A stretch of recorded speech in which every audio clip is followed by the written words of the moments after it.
আসসালামু আলাইকুম।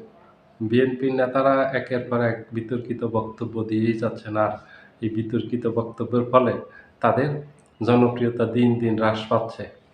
এগুলি দলের সর্বস্তরের নেতাকর্মীরাই দিচ্ছেন। এক্কেবারে তারেক জিয়া থেকে শুরু করে একেবারে জুনিয়র লেভেলের একটা নেতাও বিতর্কিত বক্তব্য দিচ্ছেন। যে যার স্পেস যেখানে পাচ্ছেন সেখানে এই বক্তব্যগুলি দিচ্ছেন।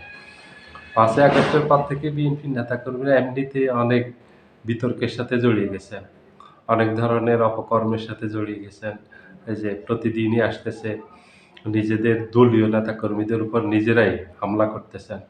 আজকেও হবিগঞ্জে, আজমেরীগঞ্জে বিএনপির ২ নেতার আধিপত্য বিস্তারকে কেন্দ্র করে ওখানে একজন মারা গেছেন।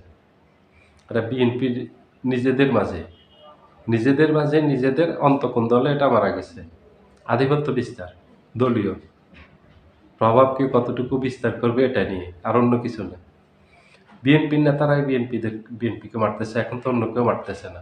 ৫ই আগস্টের পর বিএনপির একজন নেতাকর্মী অন্য কোনো দলের হাতে মারা যায়নি।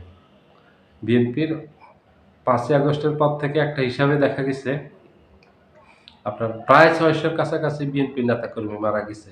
এরা সবাই মারা গেছে বিএনপির নেতাদের হাতে। এক নেতার হাতে আরেক নেতার কর্মী মারা গেছে এইভাবে। প্রতিদিনই দেশের কোথাও না কোথাও সংঘাত সংঘর্ষ হচ্ছে। এই যে পরশুদিন গাজীপুরে হলো, তার আগে রাজশাহীর তানোরে হলো। কতগুলি বলবো মানে এইভাবে প্রতিদিন একাধিক জায়গায় ঘটতেছে। ওগুলিও বিতর্কিত কাজও করতেছে, আবার বিতর্কিত বক্তব্যও দিচ্ছে। একদম সিনিয়র থেকে জুনিয়র সবাই। এগুলি কেউ নিয়ন্ত্রণ করতেছেন না এবং ওনারা যে বক্তব্যগুলি দিচ্ছেন যে এগুলি মানুষ কিভাবে গ্রহণ করবে? এগুলি মানুষ ভালোভাবে নিবে? অথবা এই যে সামনের নির্বাচনে এটা কি ধরনের প্রভাব ফেলবে? কতটুকু প্রভাব ফেলবে? আমরা যে বক্তব্যটা দিই, যে কথাগুলি বলবো আমরা একটা সমাবেশে গিয়ে অথবা আমরা ভার্চুয়ালি বক্তব্য দিলাম, এখন এগুলি তো প্রচার হবে। যেহেতু এখন প্রচার মাধ্যম খুবই স্ট্রং, সামাজিক যোগাযোগ মাধ্যম আছে, এগুলিতে খুব দ্রুত ছড়ায় পড়ে। খুব দ্রুত মানুষের হাতে খবরগুলি পৌঁছে যায়, খুব সহজে পৌঁছে যায়। এগুলির জন্য এখন আর অপেক্ষা করতে হয় না। ৯০ দশকে আমরা খবরের জন্য অপেক্ষা করতাম। ওই যে রাতে ৭:৩০ বিটিভির খবর দিবে, সেটার জন্য অপেক্ষা করতে হতো সারাদিন। ওই সময় ০.৫ ঘন্টা এই খবর দিত, তখন সারাদিনের খবরটা শুনতাম সেখানে। সবাই আগ্রহ সহকারে বসে থাকতো। আর রেডিওতে ৬:৩০ বিবিসির থেকে দিত, ভয়েস অফ আমেরিকার থেকে দিত। এই রেডিও এবং টিভিতে এই সময়টাতে মানুষ ব্যস্ত থাকতো। কিন্তু এখন তো আপনার প্রতি সেকেন্ডের খবর সেকেন্ডে পাওয়া যাচ্ছে এবং পুরো পৃথিবীর খবর সেকেন্ডের ভিতরে চলে যাচ্ছে। সবার কাছে চলে যাচ্ছে। এগুলো নিয়ে এখন খুব বিতর্কেরও তৈরি হয়। এজন্য এখন খুব সাবধানে বক্তব্য রাখতে হয়। এটা আগের ওই দিন নেই যে এখন বক্তব্য রেখে মানুষ ওটা অস্বীকার করতে পারবে অথবা ওটা আড়াল করতে পারবে, গোপন করতে পারবে, হাইড করতে পারবে, সম্ভব না। কারণ সবার হাতে এখন মোবাইল আছে, ভিডিও করে ফেলে, রেকর্ড রেখে দেয় এটা। এবং আরো অনেক এই আছে রেকর্ড করার, এগুলি এই ডিভাইস আছে, ওগুলির মাধ্যমে মানুষ রেকর্ড করে রেখে দেয়। খুবই সহজ। ওনারা অনেক সংযতভাবে বক্তব্য দিতে পারেন।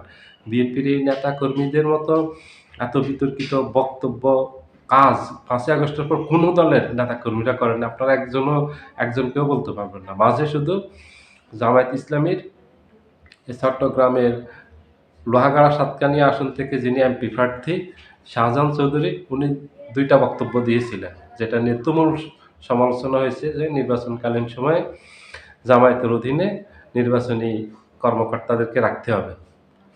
এটা দিয়ে ব্যাপক সমালোচিত হয়েছে। এই ছাড়া আর কোনো রাজনৈতিক দলের কোনো নেতার কোনো বক্তব্য বিতর্কের সৃষ্টি করেনি রাজনীতিতে, অথবা সাধারণ মানুষের মাঝে এত সমালোচিত হয়নি।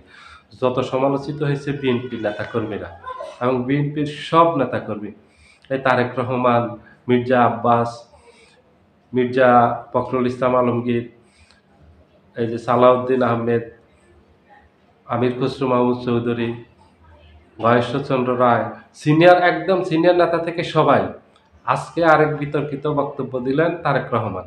নেতাকর্মীদের উদ্দেশ্যে বললেন, যেহেতু বিএনপি যেই 272টা আসন ঘোষণা করছে, প্রার্থী ঘোষণা করছে, সেখানে অনেকে ক্ষোভ বিক্ষোভ চলতেছে। এটা ৩রা নভেম্বর যখন 237 জনের ঘোষণা করে প্রার্থী তালিকা, তখন থেকে এই ক্ষোভ বিক্ষোভটা শুরু হয়েছে, যেটা এখনো অব্যাহত আছে।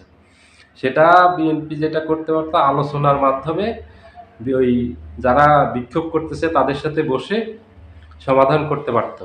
এটা বিএনপির জন্য সবচেয়ে ভালো হতো। কিন্তু বিএনপি সেই পথে যায়নি। এটা বিএনপির আভ্যন্তরীণ ব্যাপার, জানি না কেন যায়নি। এটা পরামর্শও দিয়েছে, বিএনপি পন্থী যেসব বুদ্ধিজীবী আছেন ওনারা পরামর্শ দিয়েছেন ওদেরকে ডেকে বসে এটার জন্য সমাধান করা হয়, কিন্তু করেননি নেতারা। এটা ওনারা ভালো জানেন, এটা বিএনপির আভ্যন্তরীণ ব্যাপার, এটা আমাদের সমস্যা না। আজকে যেটা তারেক রহমান বক্তব্য দিয়ে তুমুল বিতর্কে তৈরি করেছেন, এবং কমপক্ষে তারেক রহমানের এই বক্তব্যে বিএনপির 50 লক্ষ ভোট কমছে। উনি যে বক্তব্য দিয়েছেন এটা তো সারা বাংলাদেশে খুব দ্রুত ছড়াই যায়। উনি বক্তব্য দিয়েছেন বিএনপি যাকে নমিনেশন দিয়েছে তার পক্ষে কাজ করার জন্য, প্রতীক দেখে ভোট দেওয়ার জন্য দলের নেতাকর্মীদেরকে নির্দেশ দিয়েছেন কাজ করার জন্য, প্রার্থী যেন না দেখে। তার মানে হলো উনি যদি একজন চোরকে দেন, ওই চোরকে ভোট দিতে হবে। একজন খুনিকে প্রার্থী দিলে ওই খুনির পক্ষে কাজ করতে হবে। একজন ডাকাতকে দিলে ডাকাতের পক্ষে কাজ করতে হবে। একজন ছিনতাইকারীকে দিলে তার পক্ষে কাজ করতে হবে।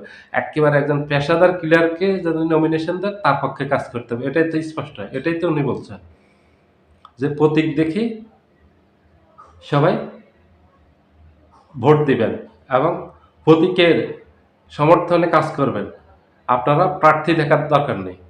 প্রার্থী দেখবেন না, মানুষ তো প্রার্থী দেখে, যে ব্যক্তি আমার প্রতিনিধিত্ব করবে উনি কি সৎ মানুষ, উনি কি ভালো মানুষ, আমি কাকে ভোট দিব। আমি তো সৎ একজন ভালো মানুষ, একজন যোগ্য মানুষ, একজন দেশপ্রেমিক মানুষ, যিনি যিনি আমার জন্য কাজ করবেন, যিনি জনগণের জন্য কাজ করবেন, জনগণের মঙ্গলের জন্য কাজ করবেন, রাষ্ট্রের মঙ্গলের জন্য কাজ করবেন, সমাজের ভালোর জন্য কাজ করবেন, তাকেই তো মানুষ যোগ্য প্রার্থী মনে করে, তাকেই তো ভোট দিবে। নাকি কোনো সিরিয়াল কিলার, কোনো চোর, ছিনতাইকারী, ডাকাত, একজন অপরাধীকে, একজন ক্রিমিনালকে মানুষ ভোট দিবে? একজন ক্রিমিনালকে নমিনেশন দিবেন আপনি, আর তাকে ভোট দিবে মানুষ? এটা কত বড় বিতর্কিত কথা! এটা সারা দেশে ব্যাপক সমালোচনা তৈরি হয়েছে, ব্যাপক বিতর্কে তৈরি হয়েছে সারা দেশে। যদি তারেক রহমান উনি দলের অ্যাক্টিং চেয়ারম্যান, উনি যদি এইসব বক্তব্য রাখেন, তাহলে নেতাকর্মীরা তো আরও দ্বিগুণ উৎসাহে অপরাধে জড়িয়ে পড়বে, যে দল তো আমাদেরকে ছাড় দিচ্ছে আর আমরাই তো নমিনেশন পাবো। আমি যদি অপরাধ করি কোনো সমস্যা নাই, দল আমাকে নমিনেশন দিবে আগামী নির্বাচনে। সবাই চায় নমিনেশন, তাহলে তো এটা প্রতিযোগিতা দিয়ে খারাপ কাজ করতে থাকবে, ভালো কাজ তো করবে না। কারণ মানুষ এমনিতে অপরাধ প্রবণ, যদি তাকে নিয়ন্ত্রণ করা না হয় তাহলে অপরাধ সে অনেক গুণ বাড়িয়ে দেয়। এটা আমিও করবো। আমার যদি কোনো নিয়ন্ত্রণ না থাকে, আমার পরিবারের আমার উপর নিয়ন্ত্রণ না থাকে, অথবা রাষ্ট্রের আমার উপর নিয়ন্ত্রণ না থাকে, অথবা এই যে আইন আদালত না থাকে, তাহলে তো প্রতিটা মানুষ অপরাধী হয়ে যাবে। মানুষ অপরাধ করে না কি জন্য? ওই ভয়, আইন আদালতের ভয়ে, পরিবারের ভয়ে। আমাকে পরিবার জায়গা দিবে না, আমাকে সমাজ জায়গা দিবে না, আমাকে রাষ্ট্র এর ব্যবস্থা নিবে, আইন আছে রাষ্ট্রে, আইন আমার বিরুদ্ধে ব্যবস্থা নিবে। এই জন্যই তো মানুষ অপরাধ করে না। তাহলে তো মানুষ সবাই অপরাধ করতো কম বেশি। এই অপরাধের জন্য একটা দলের রাজনৈতিক নিয়ম হলো তার কর্মীদেরকে নিয়ন্ত্রণ করা শাস্তির মাধ্যমে, যে না, অপরাধ করলে আমার দলে জায়গা হবে না তোমার। কিন্তু উনি কি বললেন, যে যাকেই নমিনেশন দিয়েছি আপনি সেটা দেখার দরকার নেই, ব্যক্তি দেখার দরকার নেই, আপনি প্রতীক দেখে আপনি ভোট দিবেন এবং তার পক্ষে কাজ করবেন। এটা তো চরম বিতর্কিত কথা। উনি বিতর্কিত এরকম অনেক কথা আগেও বলেছেন। এতে দলের ভরাডুবি আরো খুব ঘনীভূত হলো, খুব দ্রুত দলের মাঝে জনপ্রিয়তা ধস নামবে। এটাই একদম বাস্তব সত্যি। সবাই ভালো থাকবেন। আল্লাহ হাফেজ।